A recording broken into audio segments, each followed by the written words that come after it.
Hello दर्शक बंधु नमस्कार जय जगन्नाथ। आज मुझे आसी रामेश्वरम कैफे।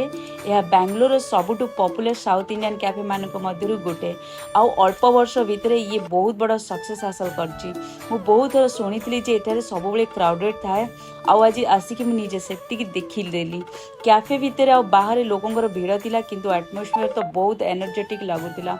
आउ गोटे कथा जहाँ मोर सबुठ बहुत बड़ा लगिला सेटा hello open kitchen concept. Food केमिति प्रिपेयर होउची ता डायरेक्ट देखि पारिबो आ हाइजेनिक ऊपर मध्ये बहुत ध्यान दिया जाए एटी।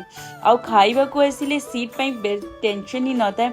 आपण एते हाइजेनिक आपण कोठी भी बसिक एठी खाइ परिबे। एठिकार ओपन बटर मसाला डोसा बहुत फेमस देखिए जी टेम्पटेटिंग लगुला से स्पेशल भी लगुला। आ रामेश्वरम कैफे आउ गोटे फेमस जिनस हूँ फिल्टर कॉफी मत बहुत पॉपुलर जहाँ को अनेक लोक स्पेशली ट्राए करने को आसती।